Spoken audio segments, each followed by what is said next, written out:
레몽레인 5일선을 오늘 이탈을 했고요. 시간외로 또 추가 하락이 나왔습니다. 시간의 하락 이유는 SBI 성장 사다리 펀드 이쪽에서 지분을 전량 매도하였다. 11월 22일부터 23일 사이에 매도를 한 걸 오늘 발표를 한 거고요. 오늘 공시를 한 거고요. 23,000원, 26,000원대에 분할 매도하면서 전량 매도를 했네요. 주주 변동 내역이고요. 요 총 내역 중에서 노란색 표시한 부분, 이쪽 일부 지분이 매도가 된 거고 대주주 지분 매도는 아닙니다.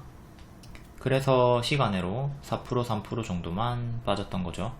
만약에 대주주 지분 매도가 있었다면 좀 더 하락이 깊었을 거고요.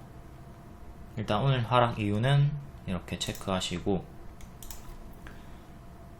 앞으로의 주가 방향에 있어서 위험 요인, 하락할 수 있는 요인, 그리고 주가가 반등할 수 있는 긍정 요인, 주가 전망 대응법까지 순차적으로 볼게요. 지금 2번이 매우 궁금하실 텐데, 그리고 2번만 보고 싶어 할 거예요. 지금 보유자분들은. 하지만 항상 위험 요인부터 알고 있어야 한다. 고수는 항상 최악의 상황을 대비하고 하수는 항상 최고의 상황만 생각을 하니까 좋지 않은 결과가 자꾸 따라오는 거죠. 늘 플랜 B, 최악의 상황을 항상 생각하고 시나리오 매매를 해야 됩니다. 일단 박스 돌파하고 레몽레인은 선반영 상승이 나오던 중에 첫 방영 하기 전에 매수가 여전히 가능하다고 했고요. 박스 돌파했고 선반영 기대감이 더 남아있다. 근데 선반영 상승 나오지 않고 후반영으로 올라갔죠. 요 노란 색깔 구간에 투자사들이 매도 차익 실현을 했고요. 이때 아까 말했던 성장 사다리 펀드 말고 메이플 투자 파트너스라는 곳에서도 115억 차익 실현을 여기서 했고요. 매도 단가는 2만원 후반대. 얘네도 고점에서 팔지 못하죠.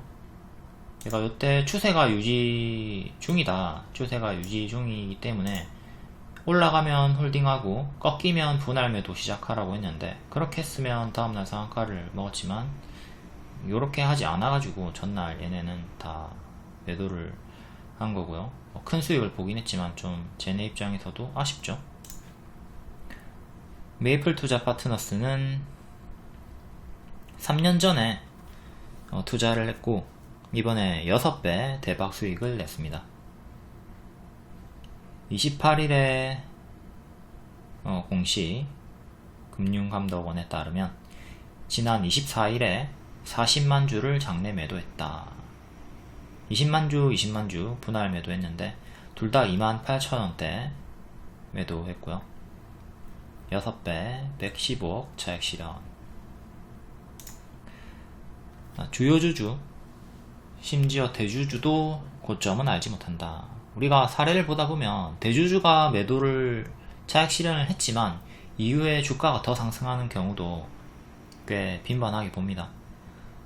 그러니까 대주주조차도 알지 못하는 고점 매도를 하지 못해서 괴로워하지 말고, 어차피 고점 매도는 할 수가 없어요. 할 수가 없기 때문에 불가능한 것을 실현하려고 고통받지 말고, 머리에 팔려고 하지 말고 항상 어깨에 팔자, 이 마인드를 가지고 있어야 됩니다. 쟤네도 머리에 팔려고 하다가 다음날 상한가를 놓쳤죠. 어깨에 팔려고 했으면 상한가 본 후에 조금 더 높은 가격에서 매도가 가능했고요. 그러니까 제가 늘 말씀드리는 거, 이렇게 주가 올라갑니다. 그러면 꺾일 때 분할 매도 하세요. 분할 매도 하세요. 분할 매도, 분할 매도. 그럼 남아있는 물량은 걸리지 않았기 때문에 추가적으로 더 먹는단 말이에요. 이때도 마찬가지죠. 분할 매도, 분할 매도, 분할 매도. 그럼 남아있는 물량은 더 먹는다고. 여기도 똑같이. 여기서 팝니까? 안 팔죠. 왜? 안 꺾였으니까. 꺾이지 않았으니까 올라갑니다. 그럼 꺾일 때 그때 분할 매도 시작하라고. 때가 이렇게 올라가다가 내려오는 구간, 최근이었죠. 여기 음봉 보일 때 여기서 이렇게 분할 매도 했으면 되는 거예요. 지금 5일선까지 다 이탈을 했기 때문에 전량 매도를 했을 수도 있고 뭐 소량의 물량만 남아있을 수도 있고 한 거죠. 여기서는 매도할 이유가 딱히 있지 않았다. 회원분 수익 인증이고요. 24일에 매도, 또 29일에 매도, 분할 매도하면서 3만원 초반대에서 매도하면서 총 410만원 55% 수익 축하드립니다. 자, 이제 위험 요인을 볼 건데, 첫 번째, 단기 급등에 따른 당연한 조정, 이제 재료 소멸을 경계하자 이거죠. 제일 큰 거는 요겁니다. 갑동, 주가가 가파르게 오르면, 오버슈팅이 나오면 제자리로 회귀할 가능성이 매우 크다. 재료 소멸을 경계하자. 이거는 우리가 A스토리, 이상한 변호사, 우영우로 계속 복습을 드렸죠. 여기 보시면 우영우 경우는 선반영이 전혀 없이 쭉 하락을 했고요. 내용 자체가 자폐아를 다루는 거기 때문에 기대감이 전혀 없었다고 합니다. 실제로 흥행 실패를 생각하고 투자를 해준 회사도 거의 없었다고 하죠. 근데 생각외로 반응이 좋아서 후반형 상승이 이렇게 크게 나왔고, 역시 가파르게 오버슈팅이 나온 자리에서 결국 빠르게 제자리로 내려갑니다. 최고점이 나왔던 회차가 5회, 불과 5회에서 넷플릭스 글로벌 1위 찍고 가장 좋은 성적을 거둔 다음에 더 이상 올라갈 자리가 없는 거죠. 그리고 이제 좀 빠졌다가 가짜 반등 주고 또 쭉 빠집니다. 종방 최고 시청률은 17.5%. 종방 때 가장 높은 시청률을 보여줬습니다. 그럼에도 또 추가적인 상승은 하지 못하고 그대로 재료 소멸 하락, 급등하기 전에 주가로 돌아갔죠. 이유는 또 넷플릭스 호실적으로 장중상한가 찍고, 또 이유는 국내에서 정부가 OTT를 투자한다, OTT에 투자를 한다, 이런 뉴스, 그리고 한알령 해제 기대감, 이런 걸로 반등이 좀 나오고 있고요. 그러니까 이걸 토대로 그대로 레몽레인에 대입을 하면 됩니다. 오버슈팅이 나왔다, 조만간 재료 소멸이 나올 것이다, 최고 시청률을 찍어도 주가는 하락한다, 이걸 그대로 대입하면 돼요. 그러니까 이 최악의 흐름을 우리가 한번 배웠고,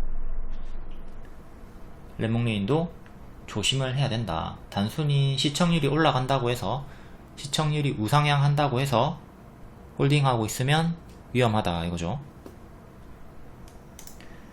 이렇게 1번 A스토리를 토대로 우리가 가장 경계를 해야 될 부정 요인이고요. 두 번째, 넷플릭스 글로벌 순위 상승이 아주 느립니다. 더뎌요. 지난주에 40위권에서 순위가 하락하고 있었고, 다시 좀 올라오고 있지만 여전히 39위, 30위대에 머물고 있고요. 근데 사실 상승 이유가 넷플릭스 글로벌 순위는 아니었기 때문에 딱히 큰 의미를 두진 않습니다. 11월 24일 상한가 이유는 글로벌 OTT, 그러니까 다른 OTT, 넷플릭스가 아닌 리쿠텐 비키라는 OTT에서 190여 개국에 서비스를 하고 있는데, 그 중에 50여 개국에서 1위를 했다. 그것 때문에 상한가를 갔죠. 다음 세 번째, 앞에 봤던 투자사들의 차익 실현 매도가 시작이 되고 있다. 얘네들도 고점에서 팔지 못했지만 어쨌든 오버슈팅이라는 걸 인지를 하고 있으니까 매도를 하고 있는 거죠. 그러니까 현재 구간이 매수보다는 분할 매도를 해야 되는 자리다 이겁니다. 자, 1번이 제일 주요한 내용이고요.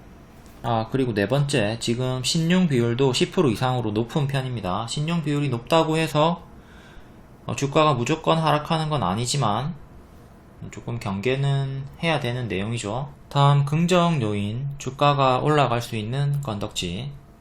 첫 번째, 많은 분들이 기대하고 있을 투자 경고 해제 후의 반등 기대.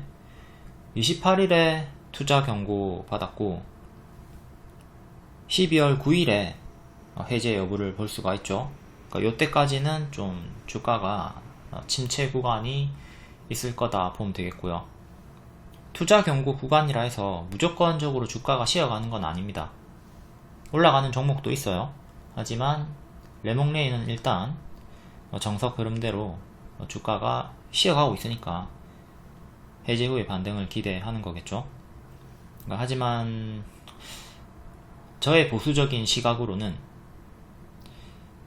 투경 해제된다고 해서 전고점 돌파를 한다기보다는 가짜 반등도 조금 조심을 하셔야 될 것 같아요. 지금 긍정 요인을 말하고 있는 시간인데 왜 그런 초치는 소리를 하느냐, 이런 불경한 말을 해서 죄송합니다. 하지만 제 경험치를 토대로 보면 가짜 반등 주고 빠지는 경우가 훨씬 더 많았기 때문에 이 확률도 꽤 높다, 알고는 계셔야 될 것 같고요.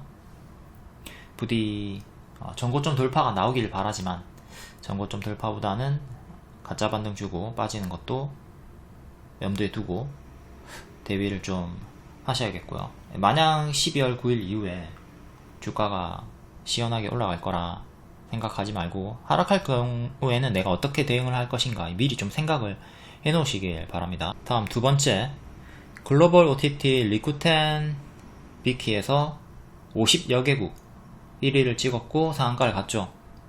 그러니까 이제 올라갈 계단이 더 남아 있는 거예요. 190여 개국에 서비스를 하고 있으니까 앞으로 1위 할 국가가 더 많이 남아있다 이거죠. 이걸 지금 우리가 알 수 있는 방법은 없습니다. 기사가 나와야 되는 거고, 리쿠텐 비키는 이 순위를 공개를 하는 사이트가 없더라고요. 넷플릭스 글로벌 순위 같은 거는 따로 표기하는 사이트가 있죠. 하지만 리쿠텐 비키는 없다. 만약에 제가 모르고 있는 거면 댓글로 좀 알려주시고요. 다음 기사가 이제 100여 국에서 1위를 찍었다 이러면 또 주가가 반응이 나올 수가 있겠죠. 막 150여 개국에서 1위를 했다 이러면 반응이 있을 거고.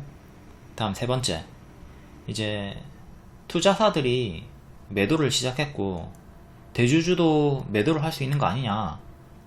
아무래도 주가가 워낙 단기에 많이 올랐고 역대 신고가 구간까지 왔기 때문에 대주주도 매도할까봐 불안하다. 근데 이 불안함은 넣어두셔도 됩니다. 지금 얘가 이전 상장을 했거든요. 21년 12월 30일에 이전 상장을 했기 때문에 보호예수가 1년 2년 걸려 있습니다. 그렇기 때문에 이 부분에 대해서는 걱정을 안 하셔도 되고요. 다만 다른 주요 주주가 매도할 수는 있겠죠. 다음 네 번째, 이건 좀 가까운 얘기는 아니고 먼 나라 얘기긴 한데 대부분 다 내년에 방영하는 대작들, 이제 작품의 라인업이 제작하는 작품의 수가 많이 늘어났고 요 대작들이 기대감이 계속 붙어있기 때문에 향후에 또 주가를 더 업그레이드 시킬 수 있는 내용이 된다는 거죠. 첫 번째로 재벌집 막내 아들이 스타트를 끊었고 다음 대박 작품들이 2년타, 3년타 이렇게 날려주면 주가가 역대 신고가를 갈 것이다 이렇게 기대를 할 수 있지만, 어쨌든 요건 좀 먼 나라 얘기니까 조금 긴 관점으로 바라보셔야 되는 거고요. 간단하게 요거 누가 출연하나 한번 볼게요. 조국과 민족 드라마, 요거는 유재명, 저도 이름은 처음 알았네요. 근데 여러 드라마에서 자주 비중 있는 역할로 나오는 분이죠. 다음 드라마 직필, 요거는 서인국이 검토를 하고 있다고 하고요. 다음 오아시스, 장동윤, 설이나, 추영우. 이분은 완전 처음 보고, 이분은 강도 때려잡고 뉴스 탄 다음에 배우 된 분이죠. 설이나 이분은 최근에 사내 맞선 여기서 인기를 끌었고. 다음 마에스트라 이영애 주연. 일단 마에스트라가 제일 무게감 있는 배우가 출연을 하네요. 이렇게 주가 위험 요인과 긍정 요인을 살펴봤고요.